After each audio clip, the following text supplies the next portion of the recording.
All right, guys. Well, it is like 5 in the morning. Um, Woke up feeling like shit. That's weird. You've been totally healthy recently. What the fuck? Um, I've realized like I have to make content. Like I have no choice. So this is.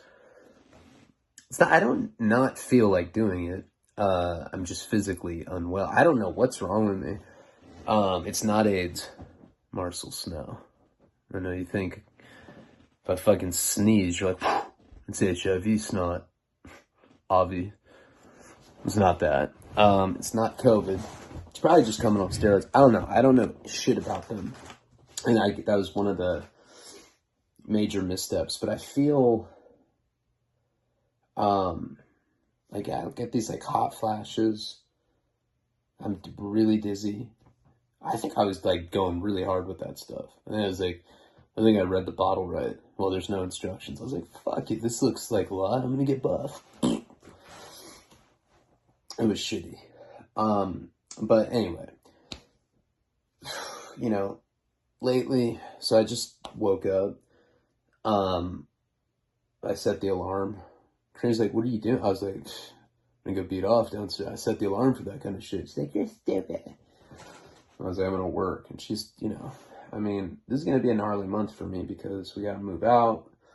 I gotta get back on track with content and just work shit, you know? I just feel awful, which sucks. I'm gonna try to do a story. It was 4th of July, and I hope that you all had a wonderful, safe 4th of July holiday. I've had some utterly wild 4th of Julys in my time, and this one really doesn't fit into a storyline too much. Pretty sure I could just wrap it up in like an hour, maybe even less. It depends on how shitty I feel. I've done videos dope sick. I've done videos on a boat, on a float, with green eggs and ham coming out of my asshole. I've done videos on probably every drug you can imagine. I've done a couple when I was rolling on ecstasy, and I never told anyone. Wonder if I can figure out which ones and tell you guys so you can look back. Those were super hard to do. I remember cocaine was always difficult to do. Heroin, I just have no soul. So I'm like biting a pigeon's fucking head off. I'm like, hold on. Like black blood spews out of my mouth. What I'm going through right now is probably like the tail end of a emotional breakdown, which I tend to have, which is, it's whatever. No, it sucks. It's embarrassing. It's embarrassing coming back from that and like not dying. Because I was like doing shit that you do like right before you die. I always want to say fuck you to that guy. I'm going to do fuck you. I did that a little too much. So let me tell this story. I cannot remember why I was on an airplane.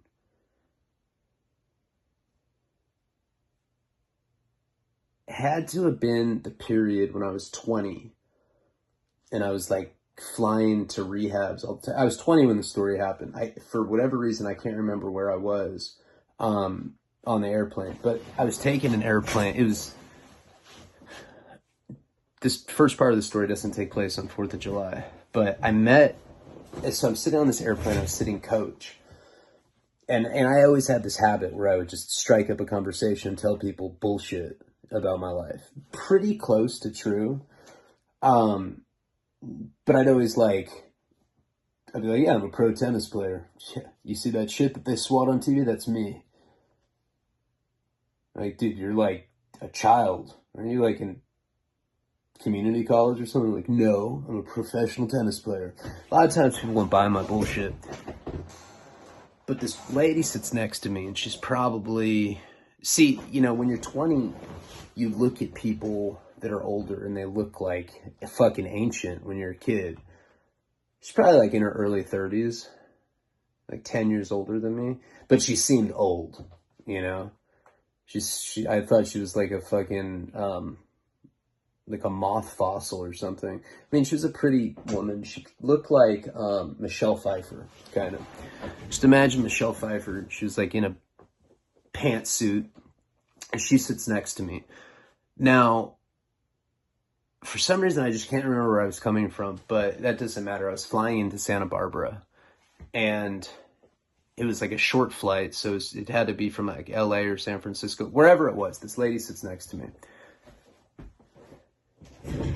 And she starts asking me questions.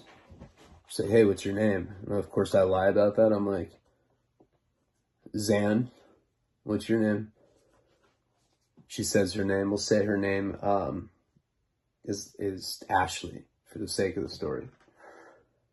So she starts asking me like where I'm coming from. Somehow the conversation turns to me being a heroin addict, which I never did. That's the one thing that I didn't do very often, is I wouldn't tell strangers about my drug addiction. You know, I always wanted to present myself more favorably than that. But I don't know, I got like really vulnerable with her. Started telling her like all sorts of shit. Now this is after my virgin.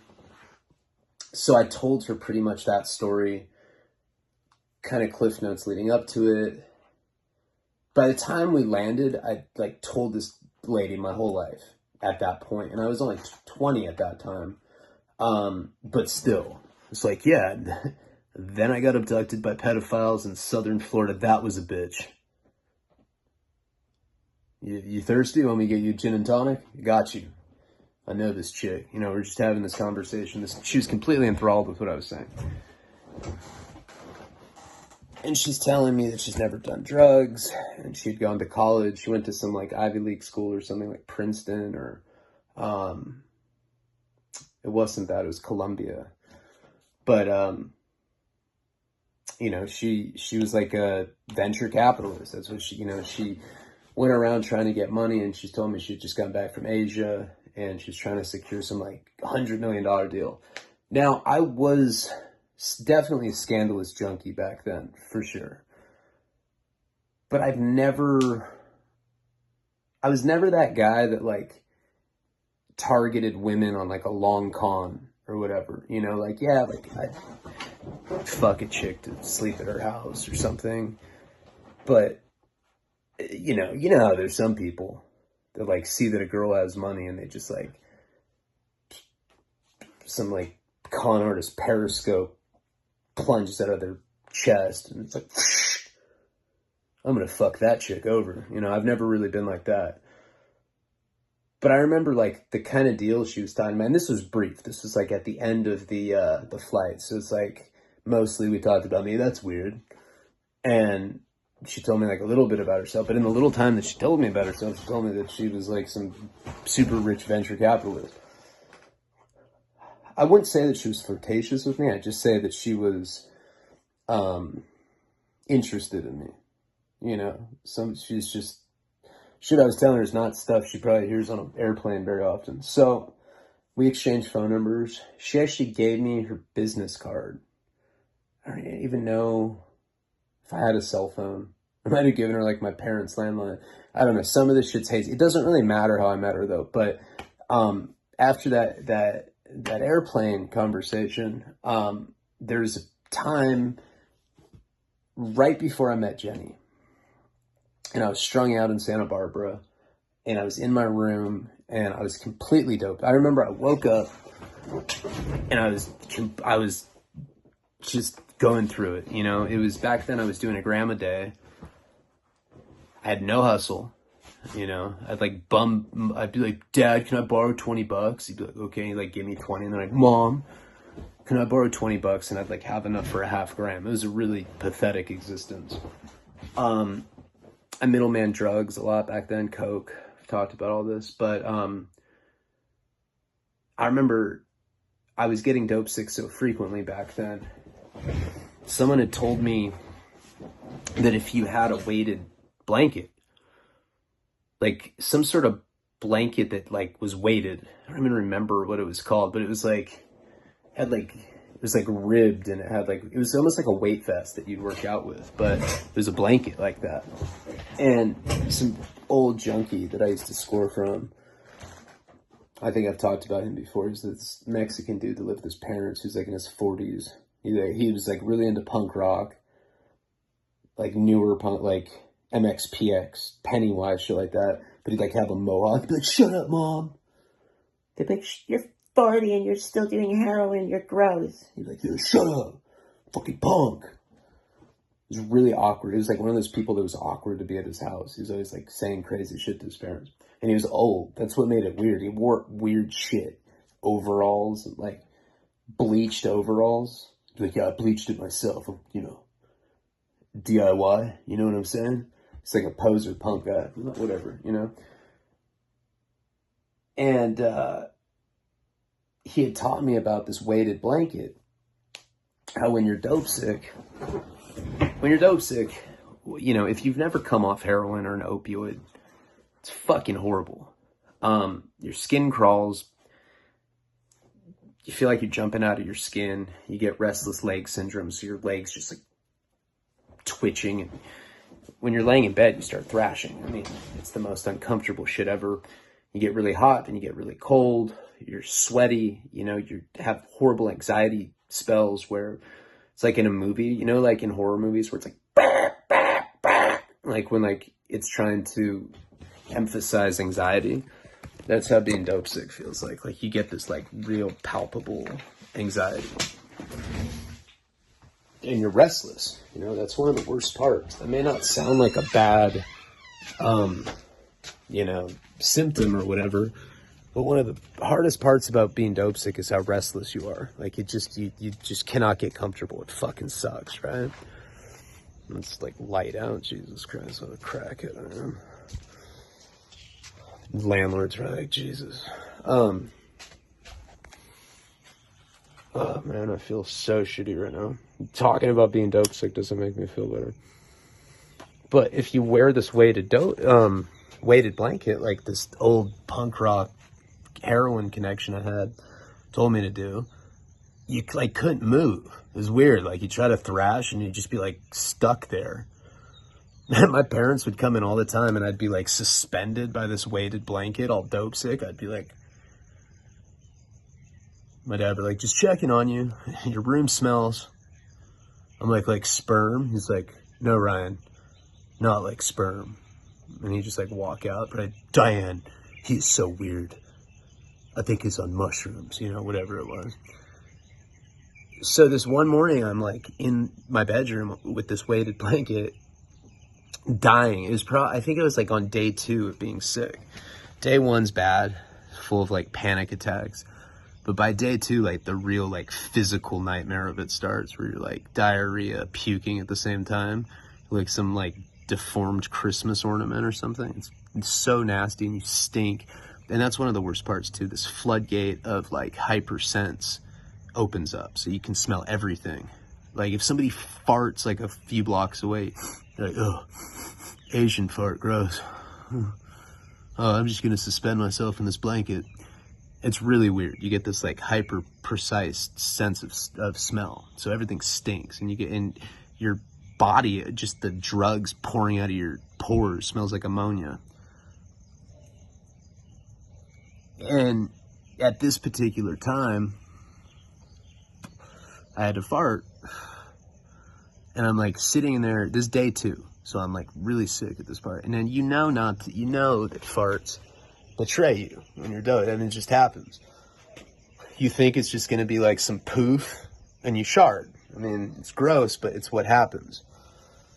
And I hate to say it, but sometimes you're so dope sick, you're like, "I'm not even gonna deal with this shard right now. Who cares? Who cares?" And you just like, then you get a rash, and then the rash hurts. You feel like you got some sort of like blister from like wearing brand new cowboy boots or something, but it's like around your asshole. It's whatever. So I felt this fart coming on and just shit all over myself. And I remember this so clearly.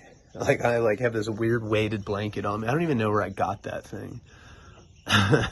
So long ago. It's like some weird shit I was doing. And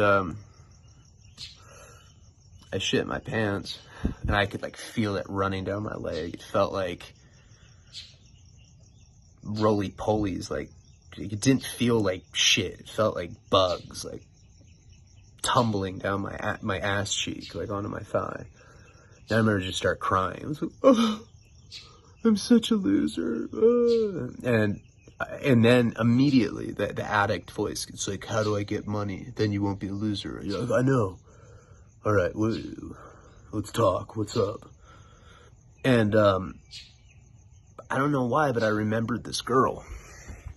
She had given me, I think, a business card. Whatever it was, I wrote her name down. I don't remember what her real name was. We called her Ashley in the story, but I wrote her number down on this like piece of paper.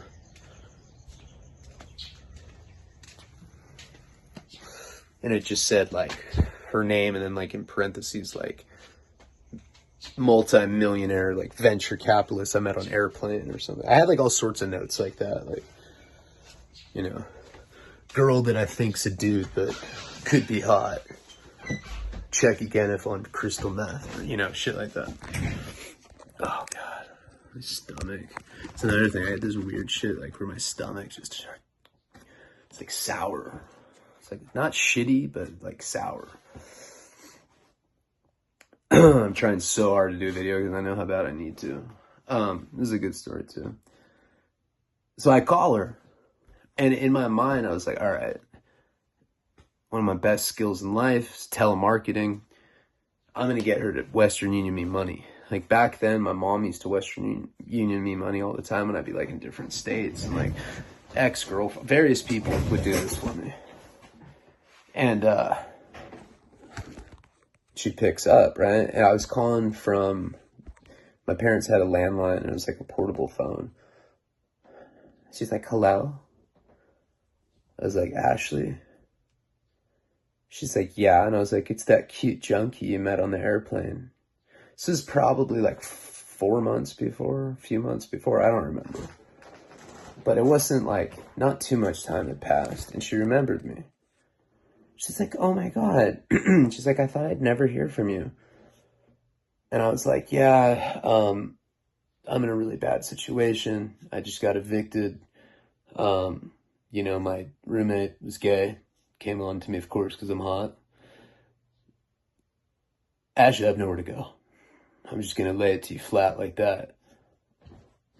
She's like, oh my God, do you need money? And I was like, no.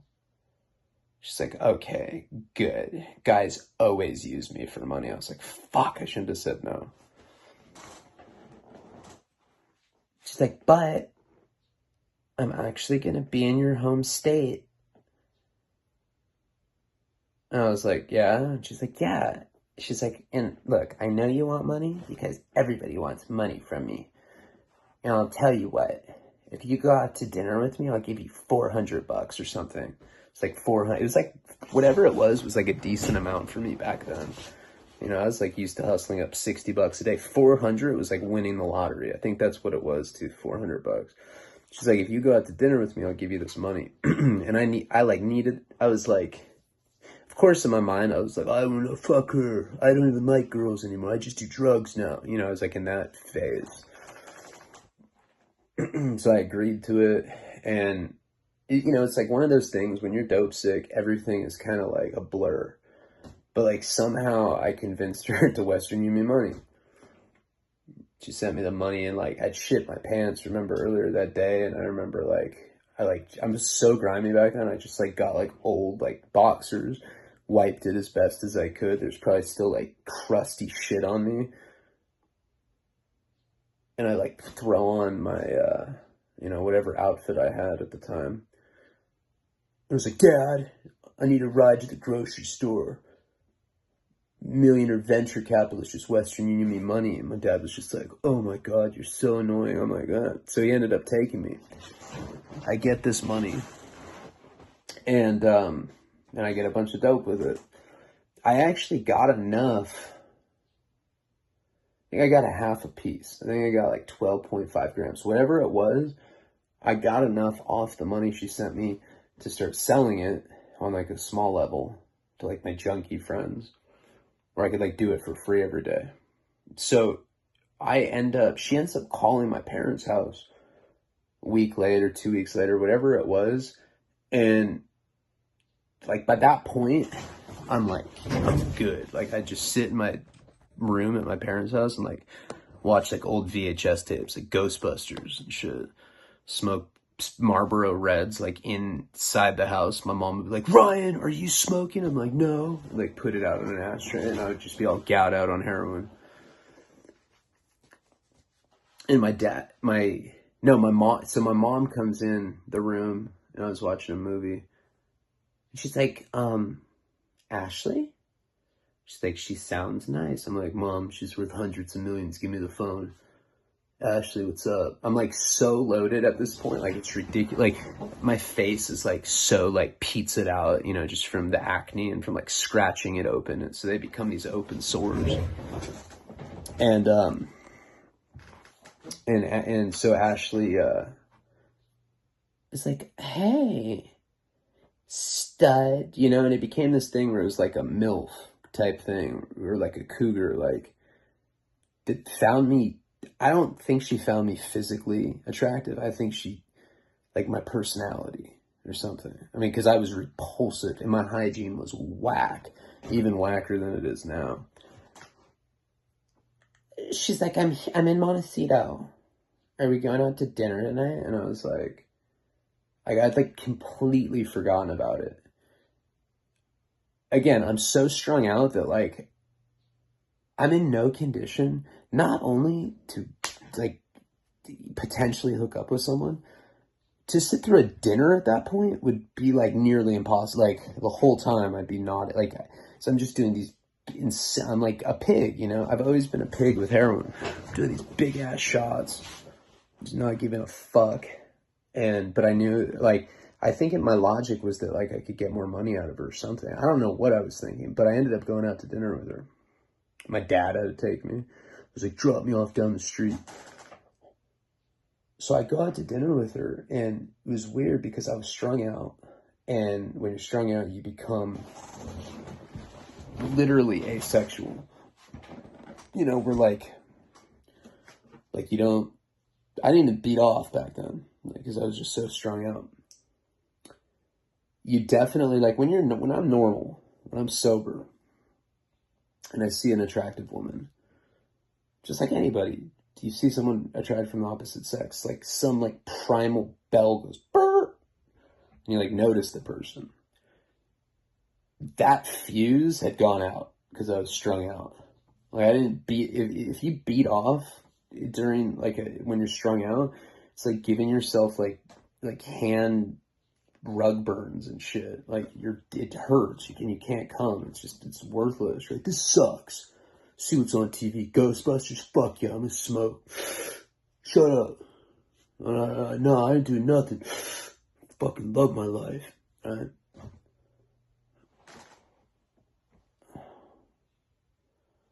You see that weird, like, am I hallucinating? That's possible. But this particular girl, like the first time I saw her, I remember she looked older. This time she didn't. You know, this time she looked a lot younger, a lot prettier. And like like she must have been really pretty because like even like out of my heroin addicted like cocoon of like anti-horniness, I was like, I like tried to spit my like A game. I was like, hey. She's like, you look so good. And like, I couldn't tell if she was lying. And in my mind, I'm like, all right, maybe I do look so good. I just got really confident. I don't know. I just like put on a good show. So she took me out to Lucky Steakhouse, which is like considered one of the nicest restaurants in Santa Barbara. I'm trying to remember what I was wearing, but I'm pretty sure that it's like red and black, like Freddy Krueger looking sweater. It was like the only quasi nice thing I owned back then. It had to have been that. I don't really remember, but she drinks during dinner and she's like telling me about her life and like how she was dating some guy. He was really into rock and roll. I was like, he sounds whack as fuck. You know, I was like trying to be all tough with her. She's like, I just didn't like him. Like, he wasn't like cute. He wasn't adorable like you. And she's like touching me. She's like touchy-feely with me. It's always a sign that like you're going to have sex. Even at that age, I knew like what time it was. And I was like so tripped out because I knew how bad I looked, and I knew like my personality couldn't be that good to begin with. Anyway, I was so like dead inside, you know, I was fucking junky. She's drinking red wine. She gets tipsy. We end up going back to her hotel, right? And she was staying at some little boutique hotel in Montecito. I've never even been to that hotel since. It's usually the kind of hotels or motels I go to in Santa Barbara, like the really trashy ones, even though those ones are nice comparatively to like other parts of the country. But it was like this little like boutique bed and breakfast. And then we go in there and she's like, get on the bed, like watch TV with me. And it'd probably been a while since I'd had sex. But like I already knew, like once she was touching me at dinner, and like once we got to the hotel room and she wanted to lay on the bed, like I already knew what was going on. And I was like so down for it. I was like, this is gonna be awesome. So she's like laying next to me. She kicks off her shoes. It's like, do you care if I take off my jeans? It's fucking uncomfortable. And I'm just like, no, I don't care. Care if I take off my shirt? It's hot as fuck in here. She's like, go ahead. So I have like my shirt off. I was super skinny at the time. And she had her jeans off. She's wearing these little like turquoise like panties. I remember it very well. And I crawl on top of her and we start kissing. And I can't get it up. Which like rarely happens to me because I rarely try to have sex if I'm strung out. But if I'm strung out, sometimes I can't get it up. And she tried everything that you could imagine. It was like sticking cucumbers in my ass. I was like, nope, nothing. Try it again. And it was really embarrassing. And you could tell she was disappointed. She like was like, She goes in the bathroom. And I just pass out. You know, I'm strung out, so I just like, go to sleep. Like ashamed. I wake up in the middle of the night. And I smell something familiar. She's not in the bed. She's in the bathroom still. Smell something really familiar. I just don't know what it is. But it's like this thing that like I'm so familiar with. Like I'm like, wait a second. And it just hits me. I'm like, that's crack cocaine. I was like, this fucking venture capitalist is smoking crack. And I'm so sick at the time that I'm like, that'll give me a boner. I like go in and knock on the door. I was like, this is like, Ashley? And she like opens the door, cracked out of her mind. Huge eyes. I was right. She was definitely, it was like all hazy. Cracked. She's like, I'm just in the bathroom. You gotta get out of here. I was like, Ashley, I know you're smoking crack. She's like, crack? I was like, yeah, I know you are.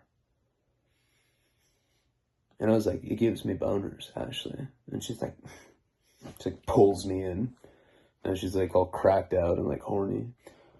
I couldn't believe it. This businesswoman that I sat on a fucking airplane with, probably like 10 years older than me, who acted so innocent, like she'd never done drugs, was smoking crack with me now in this bathroom in this like super expensive boutique hotel.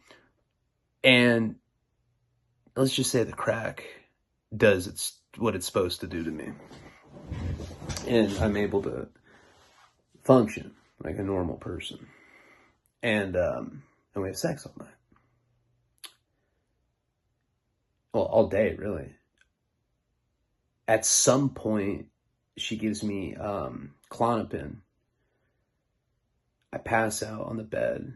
This is after like all day, like perverted shit, like drapes closed, random, right? I had my dope on me. I was doing shots. And at some point she gives me Klonopin and I wake up to ba ba ba ba ba knock on the door. And I just come to, now I'm like coming out of a benzo coma. You know, I didn't take a lot of benzos back then. So, I mean, just a handful of Klonopins just knocked me the fuck out. And I'm like rubbing sleep out of my eye, and I'm hearing this pounding on the door. Oh, it's so hard to sit right now. Like, every angle's making me super nauseous. This weird, like, sour feeling in my stomach. So I, like, get out of bed and I open the door, and it's, I guess, the manager of the hotel or whatever. It wasn't housekeeping. And he's like, checkout's at 11. I was like, okay, what time is it? It's like 3 p.m., sir. I was like, well, it's my friend's room. Well, she didn't pay for any more days. And I was like, okay. I was like, well, give me a minute, man. I just got up. Like, he's like, I need you out of here in 5 minutes. I'm like, okay. And I found a note she'd left on the bed, and it like said something to the effect of like, you know, I'll see you again soon. And she said she had a good time, and she like put lipstick rings. Like, you know, she like had red lipstick on that she'd obviously like applied just for this purpose, and she like left lips, on the letter. God damn, I feel like shit. Wonder how I look. Wonder if I look as shitty as I feel. I don't know. I'm fucking trying to do this shit for you guys. I'm gonna try to smoke again. Fuck, it's like, I hate when I have a good story and I don't feel good enough to tell it, because it's like, I don't want to fuck it up. Oh, God. Ugh. God, my stomach. I don't want to fuck it up. But I don't want to, like, give you half a story either and have you be like, well, that was a tease. So she left, and it was really odd, right? It was weird. It was like some random girl that I met, totally different. I was shocked when I was like, Ashley, I'm disappointed in you. What is this crack shit? No, I was happy because I could actually fuck her correctly. You know, and I probably didn't. It was probably like in my mind, like thought I was doing good, and I was probably horrible. So Karina always says, she's like, you think you're good on coke? You suck. Oh. Honesty, rad. So,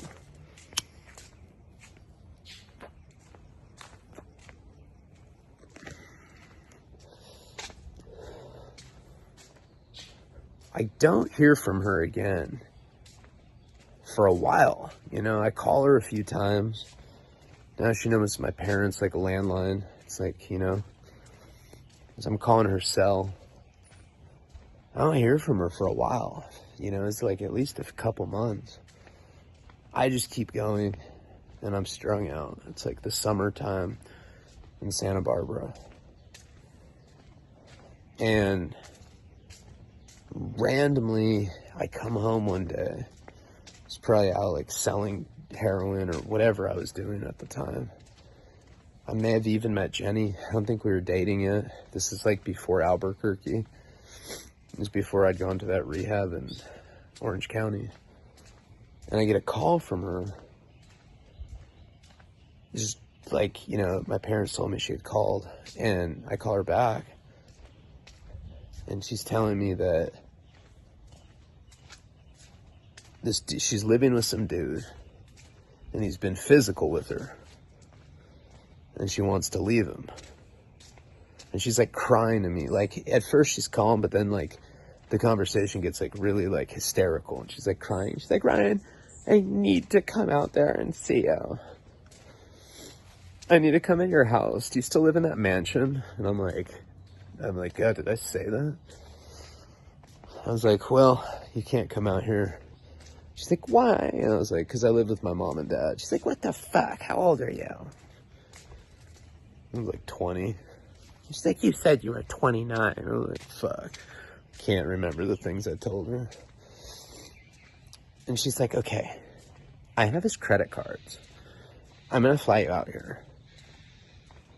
I was like, are you flying me to? And she's like, New York City. And I was like, you know, this isn't that long after I'd been arrested in New York. When I hit that guy with the bottle and I got caught trespassing on Kate's college campus. It wasn't that long after all of that. Maybe a year or two. For some reason, I just did not want to go to New York. And 4th of July was coming up.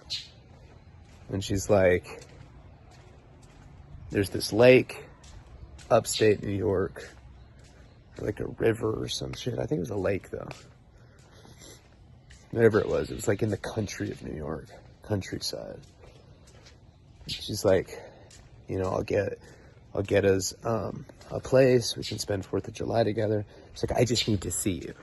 It was really weird because after the note and after like multiple times of me trying to call her and her not picking up, I thought for sure that she was over me because I had a small dick or something. I was like, all right, well, that happens way more than it should, but whatever. So I didn't ever expect to hear from her. And I think she was married. I'm pretty sure she was married. And that I was just like one of many flings because she was unhappy. Some shit. I don't even know. We make plans for me to come out for 4th of July. We're going to go to the countryside of New York.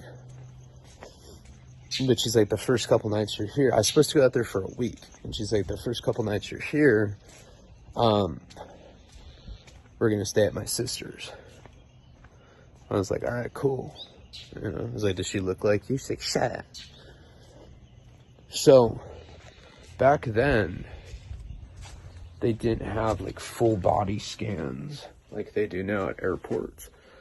And I used to fly quite a bit because I'd always be going to rehabs and like, I just flew around the country quite a bit.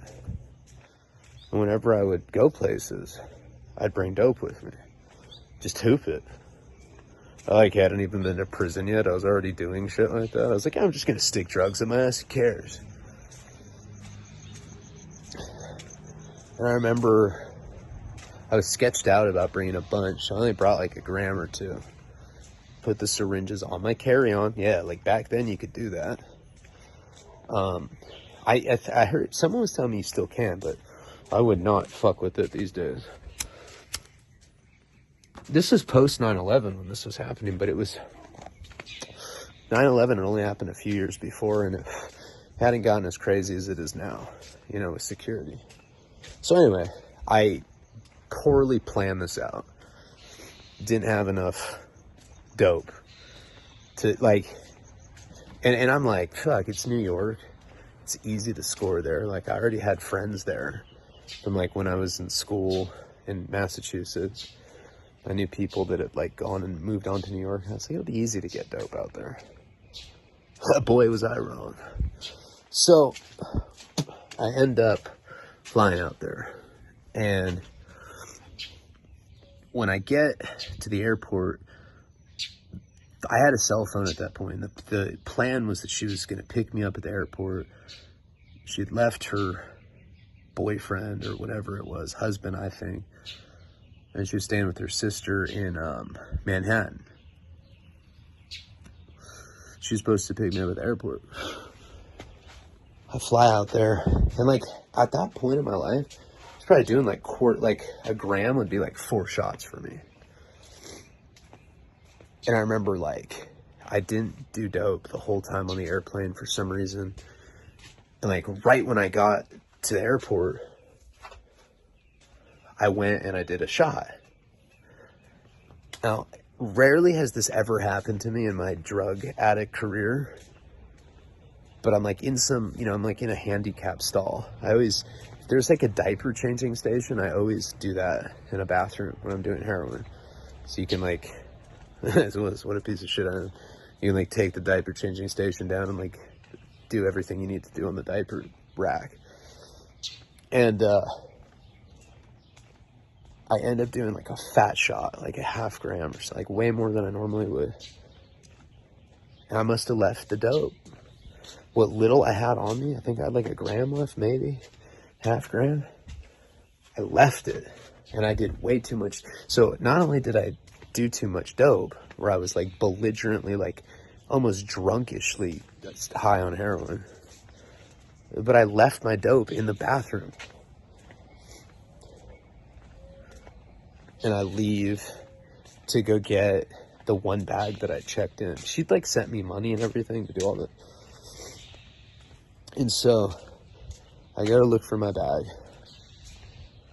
And then like, I'm like, do I have my dope? And I like go to, and I can't, I don't have it on me. And I start freaking the fuck out. You know, I must have left it in the bathroom. I like run back to the bathroom. She's like, get your luggage and call me. Or like, call me when you land. I never did that. I was like too busy like shooting dope in the bathroom. And anyway, go back to the bathroom, go back to the stall. There's somebody in it. I like can hear them shitting. It's like, I'm like, that's so gross. And I'm just standing out there like with my arms folded behind my back. Like, I'm just gonna ask, I'm like, hey man, you got my heroin? And this guy, he's like maybe a security guard or some shit. He has like a patch on him, but I don't want to ask him. You know, I'm like, I don't know. This dude's like some sort of law enforcement, even if it's just security shit. So, walking around helps me so fucking much right now. I don't know what's wrong, man. I feel like straight up ass right now. Whew.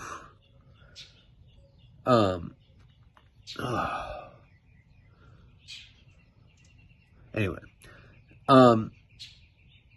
so I lost my dope, right? Dope's not in the stall. I go back to the luggage claim, and all of the bags had gone around the carousel or whatever. My bag's not there. So I lost my bag. I'm freaking the fuck out. I lost my dope, and I lost my luggage. I lose luggage a lot, but I lost my luggage. Misplaced luggage. I usually get it back. I finally call her, you know, like, after I've like, you know, it's like one of those things where you like accept what's going on. You kind of like surrender, you know. This is probably like July 1st at this point, or a couple days before 4th of July. And I just like kind of accepted the fact that I lost my dope. I lost my luggage. I didn't have a lot of money, but this girl had a lot of money. I was like, all right, she's going to explain. I mean, she smokes crack. Surely she'll understand that I need my heroin. I'm a heroin addict. It's like part of what I do. She's not picking up when I call. I'm like, are you fucking serious? It's probably because I didn't call her right when she got there. She probably thought that I wasn't even there. This is what I'm thinking. I'm just bummed out. I have like no money, no dope. She's not picking up. You know. Finally, like, I'm talking about hours go by too, like 4 hours, 5 hours, enough where I start getting sick. I mean, like, I thought I was fucked. I didn't even know, like, this girl's last name. I didn't know where she lived. I just had a phone number. Like, how naive of me to be traveling like that. But I did a lot of stupid shit back in that time period. I still do. Especially back then. Finally, I get a phone call like 5 hours later. And it's from her phone. I pick up. I'm like, Ashley. She's like, no. This is her sister, Becky, or whatever it was. She's like, Ashley's gone. I don't know where she is. But I just found her phone. And I know she's supposed to be you're the hunk. You're the pro surfer from California.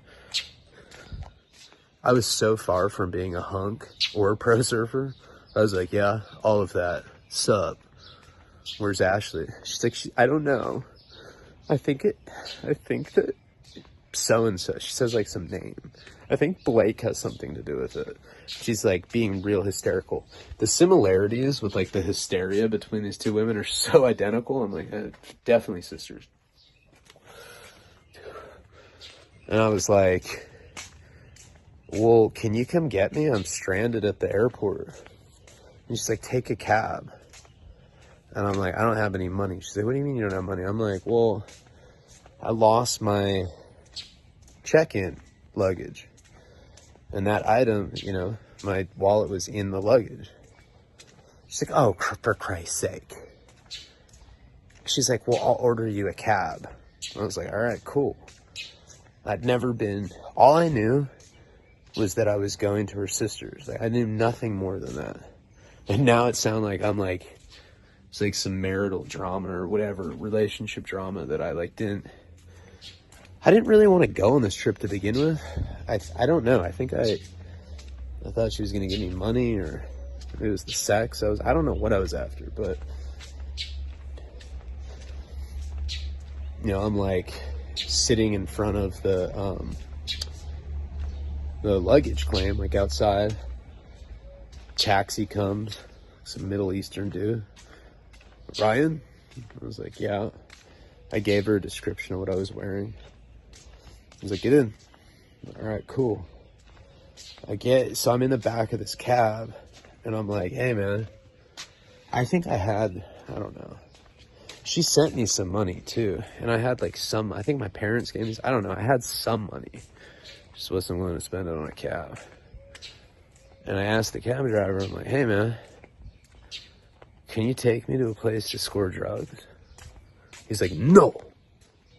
My brother is a cop. And I was like, oh, God. I was totally joking. He's like, no, you were not. I was like, all right. It's like straight up awkward silence in this cab for like 10 minutes, right? I'm like, where are you from, man? He's like, I don't talk to addicts. I was like, fuck. I thought this guy was gonna like drive me to a police station or something. I was like tripping out on this guy. Finally, I get to this, and I'm calling Ashley's phone from the cab, not picking up. I'm looking out the window and I'm like, all right, if I see a bad area, I'm definitely going back to it so I can score. You know, like I said, I had friends. I don't remember what time it was. It was late though, because I got there at night. Hey, it was like, there was like some reason why like I couldn't just call somebody. I think it was like the middle of the night by this point or something. But it's really not the point of the story. The point of the story is that I get to this address that she'd given him, and he tells me when I get there that she's in like on the 11th floor. It's like 1111 was the name of it, right? And so I get to this building, and like I'm not used to buildings in New York. It's like in Manhattan, middle of the night. There's a doorman, right? And I'm like, fuck. You know, like, just the condition that I was in, like, you gotta realize, like, how high I was. Like, I was noticeably high. Like, I looked inebriated. I looked like I just left a bar and, like, had way too much to drink. I was super skinny. Doorman's, like, black guy, right? Classic, like, New York black dude. He's like, yo. I was like, hey, you know, I'm here to see Ashley and Becky or whatever it was. He's like, what floor are they on? I was like, 11th? He's like, what's the number? I was like, 1111. He's like, come on, dude. I was like, I don't know. That's what they said. So, oh, God damn. All right, I'm going to call him. I'm going to call them if they say you're okay to go in. I'm going to call them. I'm going to buzz you up. I'm going to buzz you up because I want you to go up there. I fucking want you to go up there. And I was like, all right, weirdo. It's like fucking New York. So he like goes inside, leaves me out there. It's cold. It's like summer, but it's still fucking cold out there. Like the middle of the night. And I remember, maybe it's just because I was dope sick or whatever, but I remember being fucking cold. And like, by this point, he keeps me waiting out there for like 10 or 15 minutes.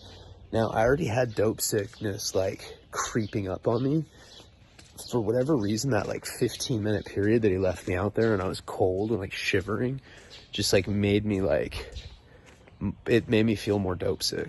Like by the time he comes back, I'm just like dying, you know? it had like, I don't know, it's weird, like when you're really high like that, like when you do a lot, like I probably did a 0.5 gram shot like 5-6 hours before that. A lot of it's psychological, right? Like you're high, but you don't feel good anymore. It's like a weird ass combination. Like you're dope sick. And like that little period that I was out there shifted me from like being nice and fucking toasty high, kind of feeling some dope sickness coming on, to like full blown being sick. Just, I think the cold, like the change of temperature or whatever. He comes back and he's like, all right, yeah, you can go up there. Now, I've been calling her phone. She's not picking up. You know, I didn't even, no idea what I was walking into. So he like brings me to the elevator and he puts like some key in the, like some sort of like key slot or something. I don't know. He like took some key, like there's like a key with like a chain or something. And he like started the elevator for me. It's this old ass elevator too. Remember, I like by that point, I was sick now. And I was like, fuck, just want to get up there. I'm going to say what I have to say, but I am going to get dope ASAP. I'm just trying to make my home base here, get some money or something. So I'm going up this elevator and it's like one of those weird like old ones with like a dial. And I'm like looking at it. It's like the 7th or 8th floor and it just starts twitching. And I was like, all right, well, I'm sick, but I'm pretty sure that elevators aren't supposed to do shit like that. And then it just stops. Fucking elevator gets stuck. It's like the only times in my life I've ever been stuck in an elevator, and I happen to be dope sick, like freshly dope sick. Like that cold air just like sucked the high out of me. I'm like, are you fucking serious? It's such an old elevator. Newer elevators with like the little red phones and shit didn't even have that. I'm just like, dude. I'm like walking towards the buttons and the shit's just like the whole elevator's like swaying. I'm like, great. I'm gonna die dope sick in a like antique elevator in Manhattan. It fucking checks out, dude.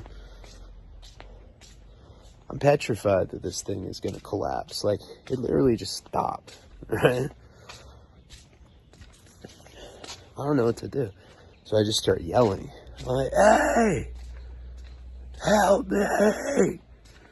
Help me! I'm like yelling this shit, right?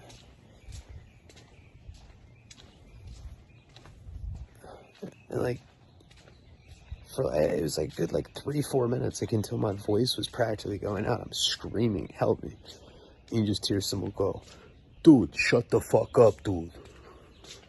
Like, it's funny because it was like some bassing, some like booming voice, and you could just hear it. It's like sounded like he was like in the elevator. I mean, it wasn't the elevator guy, it was like some other like New York voice. Oh. I feel like I'm gonna puke. Ugh. Alright guys, I think I'm gonna puke. This is pretty much an hour. I feel like there's a good cliffhanger to leave it at. But I'm gonna throw up right now. Fuck. And these like gnarly chest pains too. Oh, I was stuck in this elevator and some voice was yelling, shut the fuck up. I had no idea what was going on. But we'll get into what happens in the second part of 4th of July, New York, in the next video. Thanks guys, I really tried to put a video out. Like, know that I had to. I was not into it. Feel like straight up ass. Remember, I'm not doing Ambien. Just gonna try to pass out, sleep off whatever the fuck I got. Palabra.